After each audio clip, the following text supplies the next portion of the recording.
Alright, I am back with another Destiny 2 video, and I was not expecting to do this today because it is not Thursday and this is not the TWAB. I thought we were way too early into the season to have some sort of big blog thing like they did in the weeks leading up to Lightfall. But here we are, and we have a giant post from the Destiny 2 dev team. I'm not precisely sure who wrote this, but apparently Joe Blackburn is talking about some things, and I've already heard bits and pieces of this, but this is the first time I am reading this out loud in full, and we will go over all of the changes, and I guess a lot of stuff is happening here. So, how long is this? Very long. Very long. Okay. We're in for the long haul here, but just bear with me. All right. We're just over a month into the launches of Lightfall and Season 20, and there's been a lot to take in. Today, we'd like to dive into the feedback we've received, the gameplay updates and quality of life improvements we've been cooking up, and an early preview of what we're planning for next season. But first, we want to start by giving a massive thank you to the millions of players who've jumped in with us so far. And, oh yeah, they're about to talk about the records. With Lightfall's launch, Destiny 2 saw its highest number of concurrent players in years. We welcome new lights, returning players, and daily active players. More of those than we did in the Witch Queen's launch last year. Surprising, but that is true. We surpassed our sales expectations for a new expansion, and we were absolutely blown away by the record-breaking viewership for our world first race with Root of Nightmares. I did not know that was record-breaking. Interesting. Lightfall's OST even debuted as the #1 soundtrack on iTunes against some very steep competition, which warmed our hearts to see. So, Lightfall, huge success. Interesting. But just as with any new expansion here, we have our work cut out for us as we pave the way for what's to come. Here's Destiny 2 game director Joe Blackburn to kick things off. Hey Guardians, we're floored by how many new and returning faces have been devouring Destiny 2 these last few weeks. And while it's clear the initial experience we delivered on day one didn't provide the full clarity we originally planned for what we set out creating Lightfall, the team has taken the feedback to heart in both what's coming this year and how we're ending the Light and Darkness saga in the final shape. Oh, interesting. So Lightfall gets to influence the final shape here. Over the last few years, the team has set a high bar for what to expect from Destiny 2's evolving world, and we're committed to making sure the resolution of our first saga lives up to that legacy. First saga, the 9-year saga. So I guess we're in for another very large saga. We'll continue to build toward that resolution throughout the year of Lightfall, and I can't wait to experience the conclusion to this saga alongside all of you as we make our way to the final shape. Of course, there's plenty to come between now and then. We've taken a broad look at community feedback across the game since launch, and have been working to address several areas in the coming weeks, while also forging ahead on content for our upcoming seasons. Let's get into things we're building and improving in response to your input on Lightfall so far. Ranking up. Oh, okay. This is, I did this video yesterday, and I'm sure they changed all of the things just based on watching my video. Okay. Hey everyone, it's the player identity team. Oh, I didn't know that was a team. Here to update you with what we're planning for Guardian ranks and Commendations. These two systems have been live for about a month now. We've been discussing how they will evolve since Lightfall's launch. First, we wanted to walk through a few of our goals for these systems as they were designed. Guardian rank should serve as a guide to let you know what you should be doing to improve your Guardian, especially if you're new to the game. They should create a social signal to others so you can quickly glean some information about a Guardian skill within Destiny 2. This social signal should also carry meaning season over season. Commendations are meant to create cycles of gratitude so that players are thankful for one another. They should reinforce that most celebrated Guardians are those who have earned the respect of their peers by helping them out. It's certainly not that. Sorry, but it's definitely not. All right, meeting our goals. With a solid amount of data now under our belts, it's clear we missed the mark on some of our goals and needed to make updates based on constructive feedback. While the first batch of Guardian ranks has proven to be an invaluable guide for new lights, has it? We want to improve the system for all players. The new light guide is just like, do all the new light quests. That's like essentially all it is, but okay. Guardian ranks should be a useful guide season over season, which means they should reflect the most recent content in the game.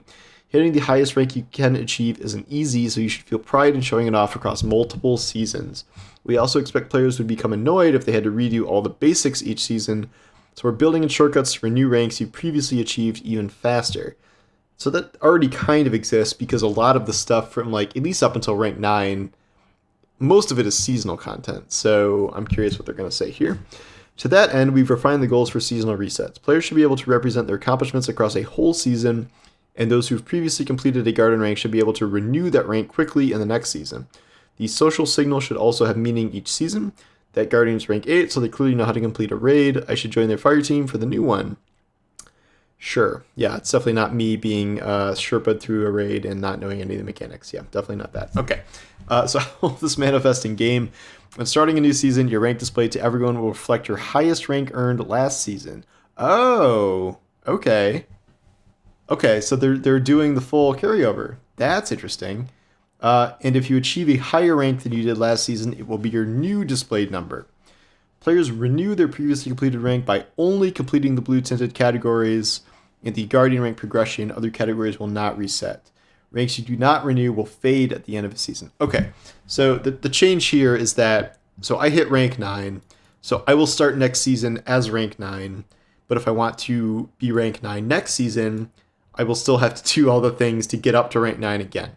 So that's a little better, I would say, than resetting everyone to rank 6 again, because that was so goofy the first time. I think that's a good system. So again, the blue tinted categories, like getting up to rank 9, are pretty easy. Now after rank 9, it's like do GMs and do master lost sectors flawlessly and things that are a little harder. And then rank 11, I assume, is master raids and stuff, but no one is there yet because GMs are not live. So those will be things you have to renew, but at least I will start next season as rank 9. So that makes it feel like I'm at least accomplishing something and everything is not being taken away next season. So that's good. Commendation counts will be reset each season to reflect your experience with the newest content. Your commendation score and breakdown will be tracked each season, and you'll only lose a percentage of your commendation score next season than having it reset. Okay, so it's not a full reset, and if you have a ton of commendation score, you will have, so they're not eliminating commendations, but they are reducing the requirements if you got a lot of commendations the previous season. As the year goes on, it is important we track your achievements through the seasons. In Season 21, we're adding a new display to the Journey screen that will show your recent seasonal history. This will include Guardian ranks, commendation score, commendation breakdown, seasonal challenges, and triumph score. There's got to be a commendation section here, right? Yeah, there is. Okay. But first, Forever 6. We believe several of our objectives with Guardian ranks were initially overtuned, and we placed too many objectives in certain ranks, leading to the very appropriate meme of most players being Forever 6 at launch. We've taken a step back to look at how things could be improved, and we're making changes that we believe will make a big difference. For example, shortly after launch, we moved the Lost Sector completion and flawless objective to higher ranks. That was not really a big deal in the first place. Whatever. One flawless legend Lost Sector. I mean, come on. Okay. Reduce the accommodations objective required in ranks 7 to 11. Yeah, that was necessary. Longer term plan for Season 21, which is next season. Returning players will now start at rank 5, and ranking up from 5 to 7 will be faster than it was to rank up from 6 to 7 at launch. Wait, we start at rank 5? Oh, wait, okay. But it will be faster to rank up from 6 to 7 at launch. Okay, so sure, why not? So everyone will start at 5. No, wait, they won't, because they just said this. So your number will reflect. So the number that is displayed will not be your actual number for that season. I think that is the key difference here. We plan on remixing rank 6 to 11 to provide a better expression of skill between those ranks. Once these changes are out in the wild, we'll continue to monitor the data to determine which other long-term changes are needed to ensure we feel good about our updated objectives. Okay, so this sounds somewhat better, I guess. I thought they would completely remove commendations from achievements, but they are not doing that. But it does sound like it will be not as severe. All right, commendable objectives. Although it was initially exciting to see over 100 million commendations granted in the first 2 weeks, we are aware that we made the system too closely tied to progression. Also, it is totally random and people are just spamming whatever they want. We know we have work to do. Sorry, that was my insert, not what they said here. We know we have work to do to get commendations to a better place, and plans are already in motion. We're retuning some values so active players can be much more deliberate, there we go, about who they do or do not want to give a commendation without worrying about the same amount they've given, holding them back for their goals. We also recently made it easier to identify and appreciate your favorite teammates by adding 5 seconds to the commendations phase at the end of a PvP match. Yeah, it was really fast before. In our update on March 30th, we made additional reductions to commendation requirements. Yeah, we already know about that. In the coming weeks, we're planning additional updates to make giving and receiving commendations more meaningful, including updating eligibility for commendations based on activity participation or lack thereof, adding a new commendation, best dressed. Yes, I heard about this right before I started reading. So exciting. They totally listened to feedback on that one. I know I said that, but a lot of people said that. But I'm taking 100% credit, just to be clear. Given the score screen, that's all you can see. All you can see is who is the best dressed out of everybody. So that is a good combination, but I still wish they would combine the score screen with the combination screen. Starting at Season 21, objectives to receive leadership combinations in 10-11 will be retroactive, so raids and dungeons that you led from day one will count toward your progress. I started getting these. You also get these in PvP, and I think Nightfalls, and I don't think it's that hard, so that will be easier next season, I guess. Building social systems is always challenging. Even in a studio with hundreds of people, you never know how things are going to behave in the real world until we put it in the hands of players. The best part about this community is that you're not afraid to give us input. Yeah, that is an understatement, right? Constructive feedback is always appreciated and essential to helping us get things into the best possible state for everyone, and we'll keep monitoring and evolving our systems so they can reach our goals. Okay, good feedback, good changes. We got some things that are going to be my thumbnail here probably. Difficulty adjustments. When we launched Lightfall, we kicked off the largest set of difficulty retuning the Destiny franchise has seen since the Taken King. As players started patrolling Neomuna and playing Lost Sectors, Nightfalls, and the Avalon Exotic mission after completing the campaign, it became apparent that some areas of the game were experiencing unintended behaviors because of this change. Unintended behaviors. As in, I don't want to run Legend Avalon because it sucks ass. Is that the behavior? For example, the modifiers for the Legendary campaign feel great in single-player campaign missions scaled up to 3 players, but they become oppressive in a ritual-focused 3-player activity like Avalon. Yeah, that is true. Even in Nightfalls, which have far less aggressive enemy HP tuning than the Legendary campaign, can feel overwhelming when played multiple times in a row. Yeah, they are somewhat exhausting, for sure. Legend and Master activities. We feel incoming damage to players is in a great spot in Legend and Master, non-boss units had a bit too much health and could feel like bullet sponges more than we'd like. We made some changes. Okay, this is the stuff they already did.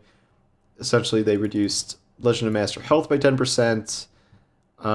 Legendary Avalon. I think really they have Legend and they have Legendary, and Legendary activities such as Legendary campaign are not affected. You can't have Legend and Legendary difficulty. That is so confusing. I don't know why they did that.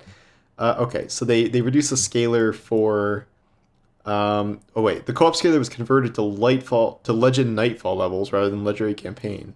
I didn't know that. Okay, I just thought it was reduced by 33%. I didn't realize they made it like literally Legend Nightfall. Which reminds me, I need to run this now. Heist Battlegrounds. Well, we think our first Nightfall Grandbound felt great on Hero, similar to how it played the first time running it in Season 19. On Legend and Master, however, things are a bit less clear. We have some changes coming in upcoming Season 20 mid-season patch. Oh, they're going to nerf the Heist Battleground before it's even a GM. All right, Heist Battleground Mars, decreasing how often combatant waves spawn in higher difficulties in the Towers phase, increasing the map score multiplier to help players reach score goals without exploits, adding an additional ammo crates. Other Heist Battleground changes, reduce the frequency and number of some combatant waves in all boss fights. Okay, that was the big thing, because the room, like as soon as you kill a wizard, just another wizard spawns, if not 2 wizards, and there's just endless enemies. Reducing the health of Death Tongue Choristers, those are the acolytes that go and activate the alarm. High runes now have the same health on all difficulties. Wait, they had more health on higher difficulties? That's crazy. Thinning out Fallen Trip Mines and Heist Battleground Moon. Okay, can we go back to where the lasers don't one-shot you? Because that is deeply annoying, and I hate that. What is this guy doing? Is he taking a knee? He's like, alright, I've been on guard duty for so long, I'm just gonna pop a squat here. Neomuna Patrol. Alright, when we started building Lightfall, we were keenly aware of what a normal patrol zone feels like to any player past New Light. Weak enemies that die easily and are only threatening to players in large numbers or when public event bosses are around. For Neomuna, we wanted something different. We wanted to make it feel dangerous, like a city under siege by powerful enemy forces where even rank-and-file enemies can be a threat and powerful enemies demand your attention. You know, I get that, because, like, I've been, doing the other patrols for, random bounties and stuff, and, like, it is pretty goofy that every red bar enemy dies to a hip-fired scout rifle shot. Like, it is goofy, and I don't mind Neomuna Patrol being beefy, and I do think that their objective with that is good, but there were some issues with that, so let's see what they say. In some ways, it should feel unsafe and oppressive. We understand that's somewhat of a shock to many players who are expecting every enemy to be easy prey. After all, we have some strong difficulty modifiers in Neomuna. We're pretty satisfied with how it plays after nerfing Threshers. Threshers were the main problem, because in Terminal Overload, they would just keep spawning those, and they would one-shot you, and now that those are gone, it's not really as bad, honestly, especially if you have a bunch of other players around. How it encourages team play and build crafting in ways patrol zones typically do not, and how it specifically allows many builds to shine. However, we've made some adjustments. These are the things they've done already. Vex Strike Force spawns more often. Yes, I finally did do it a couple of times. Partition activities are replayable. Wait, are they? Oh, I didn't know that. Wait, why would they be replayable? What's the benefit of that? I don't know. Anyway, reduce the rate that rank and file red bar enemies are replaced by tougher elite. Wait, they were being replaced by tougher elite enemies? I didn't know that. Okay. Reduce the spawn rate of turrets, especially in that one area where there's a bazillion turrets that spawn. Okay. In a future patch, certain patrols will be easier to complete. Alright, I don't know what that means. Terminal Overload. We've heard the feedback that daily Terminal Overload area feels empty both before the event is active and while it's going on. This is feedback I gave them when I had the Lightfall early preview, because they took us to the Terminal Overload zone, but they wouldn't go to Terminal Overload because they didn't want to show us that. And there were literally no other enemies on the entire map, so they were just walking around an empty map, not showing us Terminal Overload, so that was pretty goofy. During the event, we wanted players to focus on the event enemies rather than fighting generic enemies that didn't give progress for the event. Due to some technical restrictions, we couldn't accomplish this without removing enemies from the area prior to the event starting. We're investigating new tech that would allow us to be more flexible in a future destination. Oh wait, so they're not changing it. They're just going to make it better for the next destination, which I assume is the final shape. We did need to do a better job of matching you with Guardians who are interested in the fight and not just driving past on their Sparrows, however. As of a recent update, so this reliably matchmakes you more with players participating in Terminal Overload. I haven't noticed much of a difference, honestly, in this, but I also haven't been doing Terminal Overload as much because I think I kind of have the guns I need for that, and I don't care about it anymore. Lost Sectors. Lost Sectors warrant special attention as some of our solo-focused endgame activities. While we understand the initial frustration of being underleveled early in Season 20 to take on Lost Sectors, we believe the activity levels are appropriate as endgame content for the seasonal ebb and flow, while acknowledging they require a full power climb with the release of Lightfall to reasonably attempt. Yeah, so now that I'm like 18, 29, or whatever I am now, because there is no delta for those, so you can be as much as plus 15 over a Legend Lost Sector, where you'd have to be like 1845 for that, but the point is like, I'm pretty much at parity now, so they are much easier than they were before, in addition to them reducing health by 10%. As Season 20 continues, and certainly at the start of Season 21, we feel both Legend and Master Lost Sectors will feel very approachable for regular players, and we aren't planning on making any difficulty changes specific to Lost Sectors at the time, aside from the 10% enemy HP scalar reduction that we noted above. We do have some upcoming changes to exotic acquisition to share below, so read on. Yeah, I heard about this. Oh wait, this is not next, but okay. There's exotic focusing, so we will get to that in a minute, I guess. Threshers. The Threshers were originally tuned for combat against Guardian tanks. What? Which are powerful tools against Cabal vehicles that could use auto-targeting to destroy slow-moving Thresher missiles. Threshers have always dealt more damage than intended against Guardians, but under pre-Lightfall combat at lower power levels, they weren't lethal enough to need a nerf. I swear these were tied to frame rate, because I changed my frame rate, and I didn't die in the Thresher section of the campaign from getting hit by a single missile. So it's got to be tied to frame rate somehow, too. Ugh, I don't know. Okay. As part of our goal to make the invasion of Neomuna feel more threatening, we deployed Threshers more often than we had before, and assigned them difficulty modifiers previously only seen in Nightfalls. This significantly increased the brutality. Yeah, you think? To reduce this spike, we removed impact direct damage and left only the explosive damage from the missiles in our patch. The maximum damage on a direct hit should now be less than half of what it previously was. How about giving them a crit spot? That would be great. Not happening. Also, we talk about these guys. This is a Thresher. This is a Cabal Transport. An Arms Dealer. This freaking thing just spams you with AoE blasts, and you have to just shoot the gun off like with a significant amount of ammo. These are even more dangerous than the Threshers now in that kind of activity. So I wonder what they did to Threshers did not apply to this. We'll see. Vanguard's scoring and reputation. It's still a little early to tell if Vanguard's scoring bonuses are tuned to our liking yet. We do have a few things to discuss. Yeah, I know there's strike scoring now, but like I have no idea what it actually does. It doesn't feel like it does anything. You can't really run ahead in most strikes anyway now, given what they changed, so I don't really get what Vanguard scoring does outside of Nightfalls. With Lightfall, we retune the score multiplier of Master and Grandmaster from 2 and 2.5 to 1.7 and 2.0. Oh, so they're talking about Nightfalls. So yeah, it is very hard to hit the score thresholds that they're telling you to do. Like, to get to rank 9, you had to do Master with 200k. And so, for instance, this week, with the strike this week, you essentially can't do it. I think it's physically impossible. But with the Glassway, which has roughly 50 million champions that spawn in the boss room, that was an easy 200k. But the range is all over the place, and I don't think it's where it needs to be. Well, this makes for a better play experience, where every strike can feel time equivalent to others for rep gain at the same difficulty. Any pursuit that used single instant score needed to be adjusted to account for this. In a future pass, we will take a pass at low map score multipliers and individual objectives to make sure everything feels better, specifically Guardian ranks, Lightfall scoring objectives, and Legend Dares of Eternity bonuses. Okay, so that's good. I haven't even tried Legend Dares of Eternity because that sounds like a effing nightmare. Add a throttle to prevent certain exploits as an optimal score strategy. Okay, well, as long as you change this, then fine, but like don't do that without that, because that would be annoying. As Season 20 concludes, we plan on doing a full review of Vanguard scoring over the entire season and may have other tunings to make. Oh boy, alright, here's a big one. Exotic armor drop rates. When we built Legend and Master Lost Sectors and Beyond Light, we envisioned them with two main gameplay goals. The players should have a place to test their builds solo against endgame content. The players should have a place to acquire new rolls of exotic armor with some amount of determinism. Yes, a very, very minimal amount of determinism. In the years since, quite a few things have changed. When we left Lost Sectors uncapped for combat difficulty in Lightfall, unlike Nightfalls and Raids, we put them at the same activity level as other Legend and Master activities, knowing that players might struggle early in Season 20, but would eventually be able to level up and master them.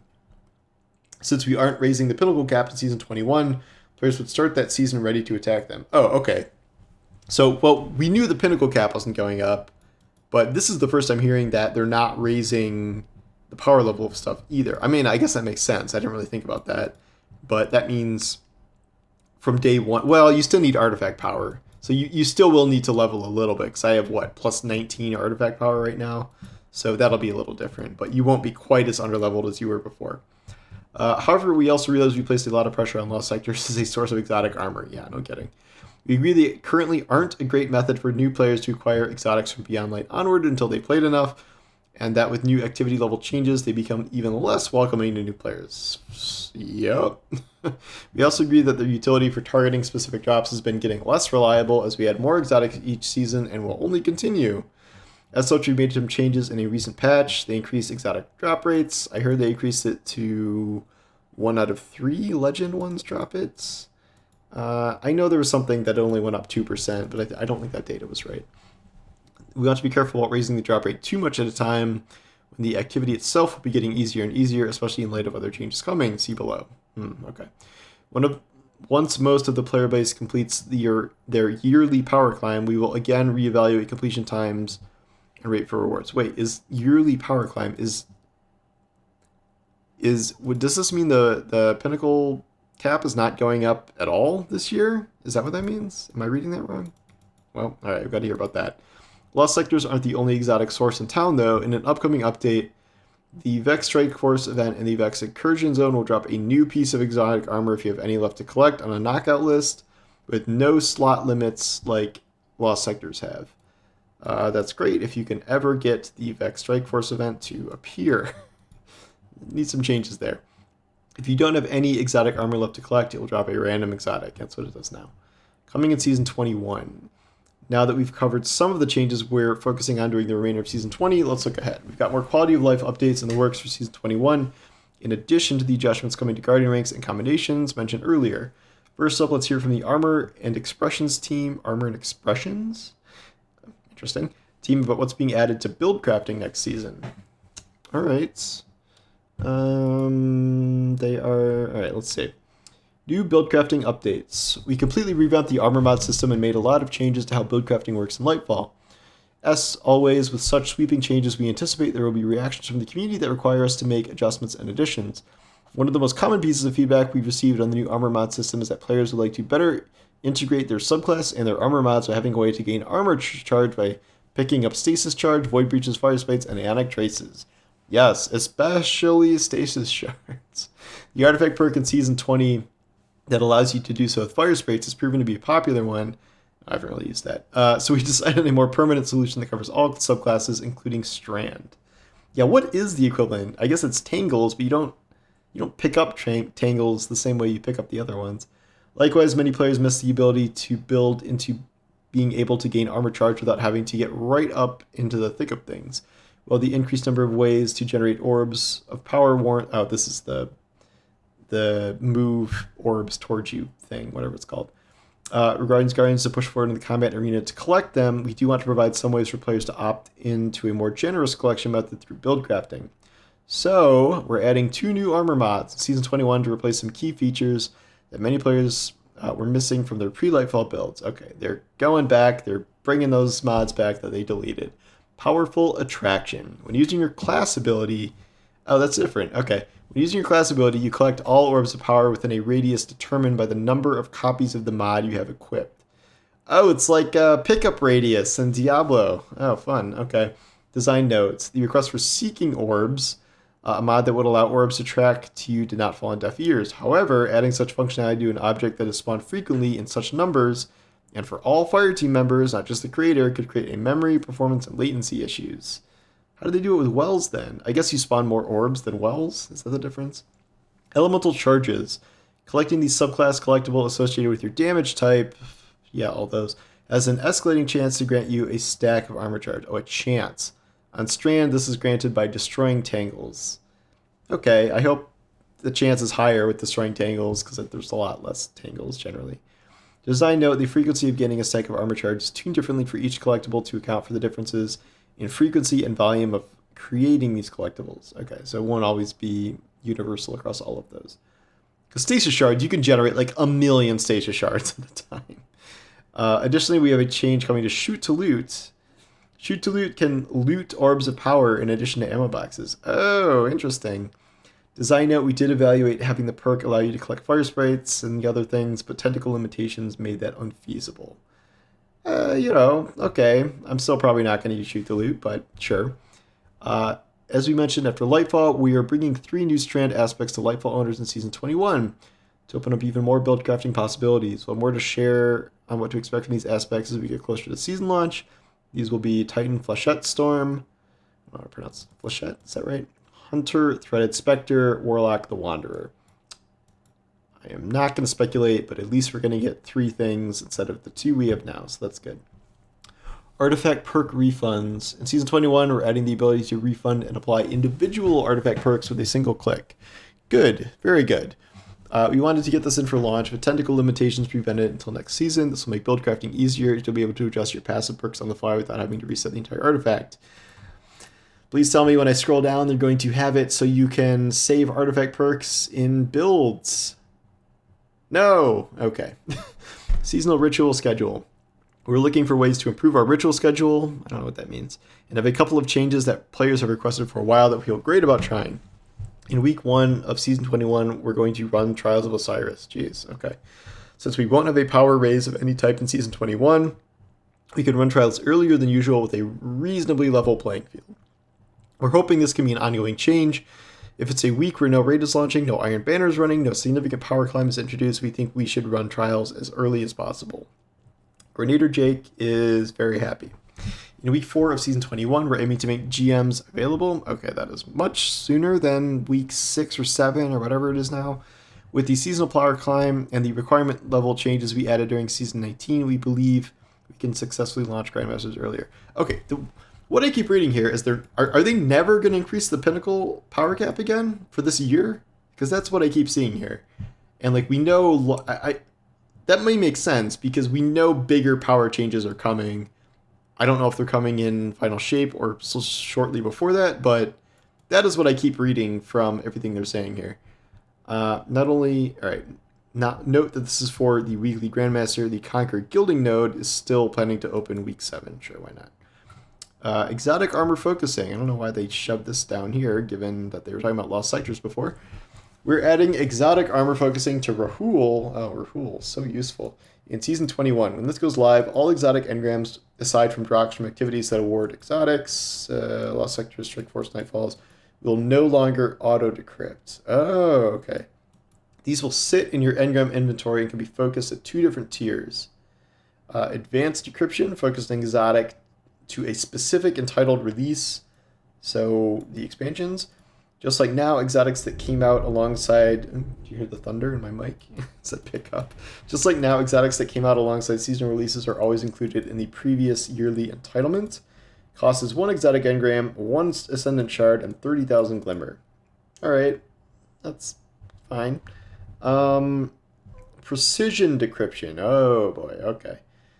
Directly focus the exotic armor you want! Exclamation point. Therefore, it will have a higher cost. 1 exotic engram, 3 ascendant shards, 60,000 glimmer, and 1 exotic cipher. Oof. We plan to raise the stack limit from 1 to 5. Right, well that's good. As before, you will still be able to decrypt them at Rahool with no focusing for free. Note that you can't get new pieces of exotic armor from focusing, so you'll need to collect them via Vex Strike Force or Lost Sectors. In the future, looking to move acquiring new armor to a more accessible location. All right, this seems more of an endgame thing to me, because like casual players aren't going to have, you know, a bazillion ascendant shards to throw around. Cause, like, it costs 3 shards to even just masterwork something, so the chance that a random roll of a specific exotic for 3 shards, that is very pricey for most players. I have to assume that the ghost mods that allow you to focus the stat will work here, except the stat is only plus 10 minimum, so there's still, you know, a lot of chances it will be bad. Certainly this is better than nothing. I just wonder about the cost for focus decoding here, because that is very steep. But again, better than nothing. Probably meant for ultra endgame players who are just drowning in shards and can afford to, you know, do this as much as they want. All right, more to come. We have several more updates we think you'll love in Season 21. Saving the details for when we're closer to the season, here's a preview of a few. We're upgrading more than 15 of our lower performing exotics and rolling out balance changes to several others. This is all leaked. I wrote an article about this. Bungie is currently suffering from a big leak problem. Big, an internal presentation leaked.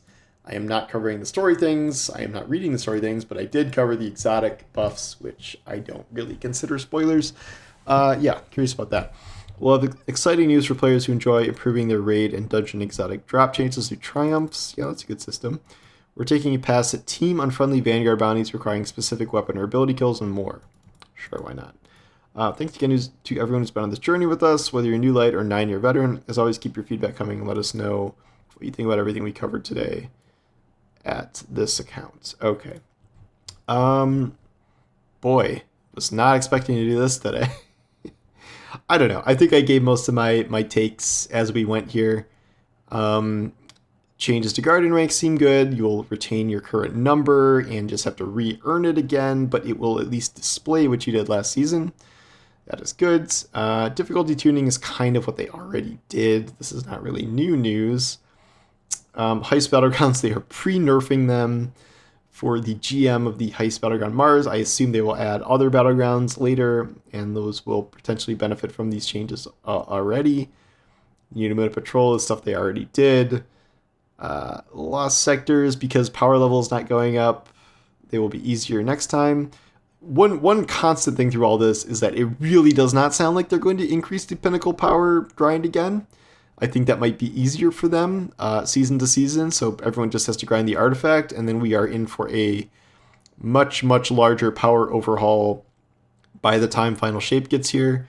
I don't know if it will be in a season before Final Shape or actually Final Shape, but without getting into anything specifically, there was a much larger change coming, so I think they might be content being like, this is the pinnacle cap, we're just going to leave it all year, go nuts. And then exotic focusing, build crafting, these mods are good.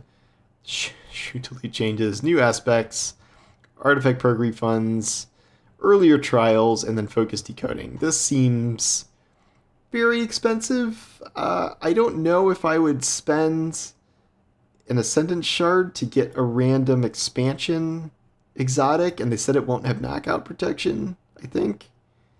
So I don't know if... This might be a little pricey, I think. Again, it's potentially better than nothing, but I think it's too pricey right now. But anyway, yeah, thanks for listening, and I will talk to you soon. Take care.